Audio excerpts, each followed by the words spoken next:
Have you ever heard the term microbrand thrown around the watch industry, but not quite sure what it means or if it's worth your time and money?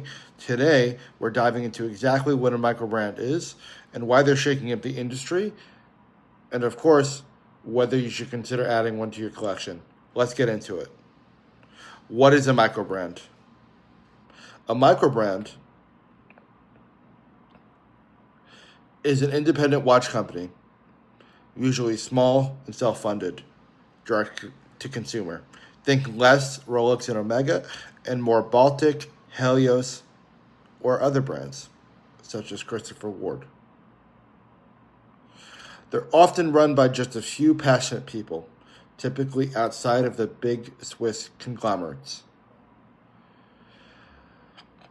Microbrands really they live online. They sell straight to you, cutting out the middleman and retail markup. That means better prices, more experimentation, and a direct line to the folks who actually design your watch. Here's how to buy a microbrand. Pros of buying a microbrand. I think there are a lot of pros to buying the microbrand in general. The first of which is I think you have to ask yourself why collectors and enthusiasts are loving microbrands as a whole. I think it's unique designs. Microbrands, they take risks that mainstream brands just won't. Think every year when Rolex comes out with new pieces, it's pretty standard stuff. Maybe they've changed the dial color, maybe they changed the size of an existing pretty popular watch, but for the most part, it's the same thing recycled with maybe brighter colors and more unique movements, but very similar. Microbrands can really take risks with these designs that you just wouldn't see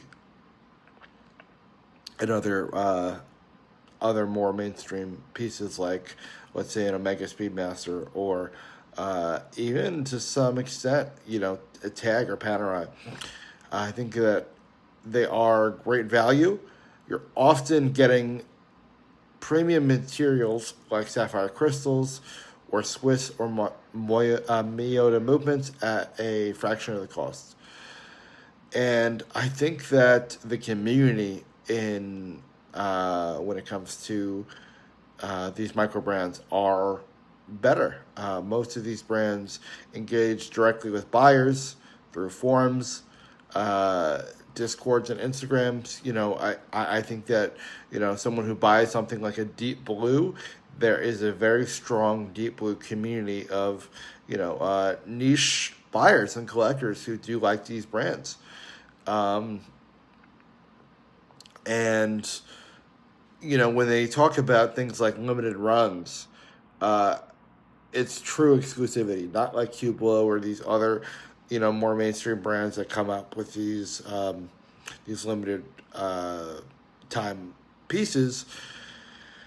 You have watches, when it comes to something like a Baltic, you only have 300 pieces worldwide. And I think that's true exclusivity when it comes to collecting these pieces. I think it's like being a part of a niche club where the watch tells a story, not just time. I think there are, of course, some cons to, having a lot of these microbrands as the majority of your collection. I think that you sometimes, because the brand is not very large, you'll get a lot of disappointments when it comes to things like missed delivery times and not being able to get a hold of those people who do make your watch because they are dealing with so many other clients and potential interested parties. I think that things that I really like is heritage.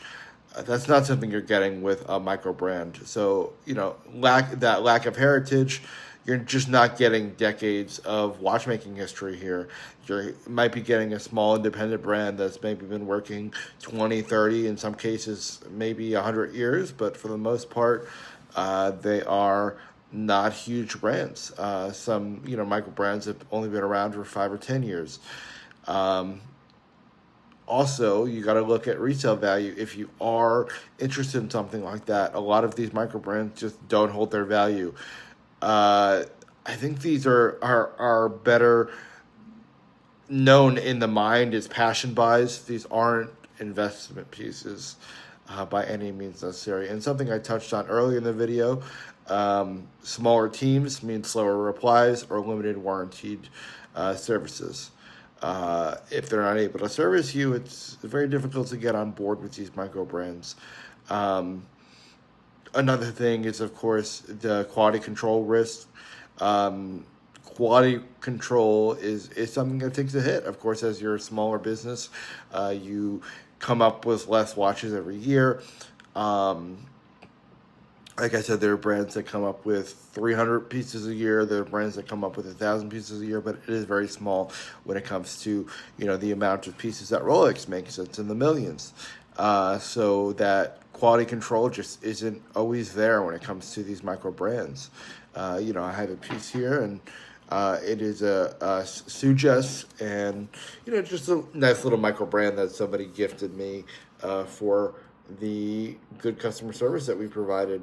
And it is a beautiful piece. It's got a lot of features. It's got that open case back, but it's not something that's going to hold value. So, of course, and there's different tiers. I mean, something like a Christopher Ward is considered a micro brand, but it is a little bit more mainstream. More people, I think, every year are hearing about things like Christopher Ward. They're hearing about Mido. They're hearing about all these other brands. So that's why I always suggest you research the brand and read the forums. Check out the specs before you buy it, because just like every watch is made differently, every micro brand is differently. Again, should you buy one? I think that really depends on a couple factors. If you're just getting into watches, micro brands, they offer an incredible value and creativity. I think that it really helps the entry-level collector kind of pinpoint what they like. If they like a certain color dial, if they like a certain size, I think there's some incredible value there to kind of use it as a tester for other pieces. You might like a different color, or the worst thing you could do is go out and buy a Speedmaster Sapphire Sandwich and realize that, hey, this bracelet's a little uncomfortable. This size is a little bit too big for my wrist. I tend to err on the smaller side when it comes to watches, and so I think that's where micro brands really make their mark.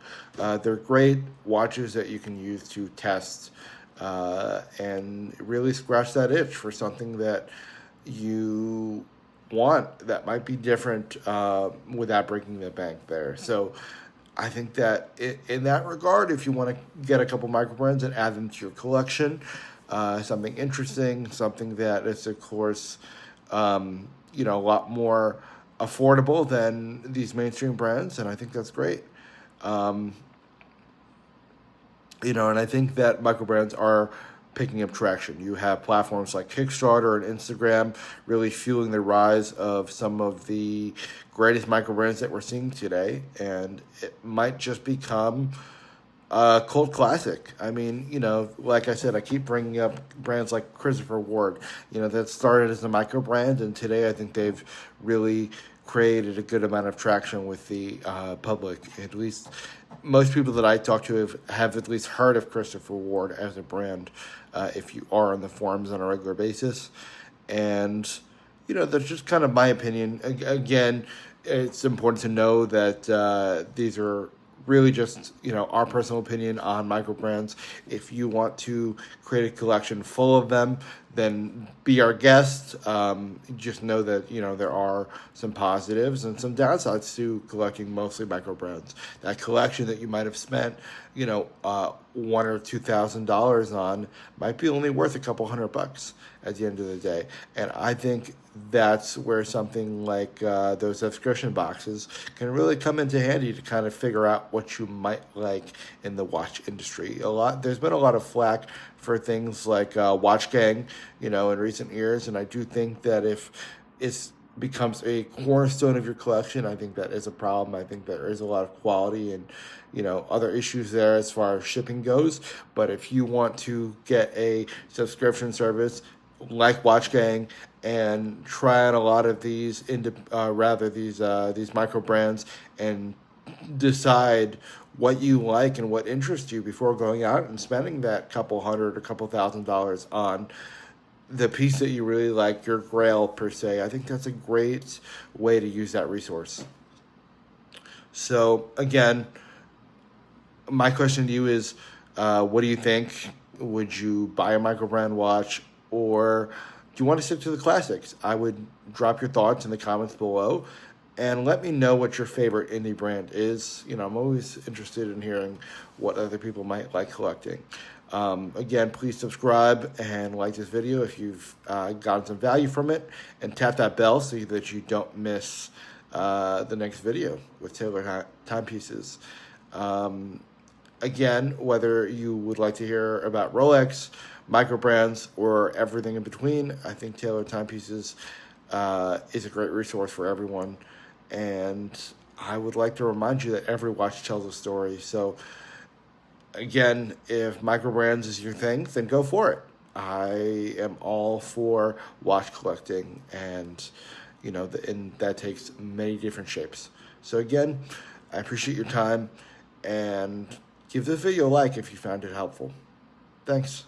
Bye-bye.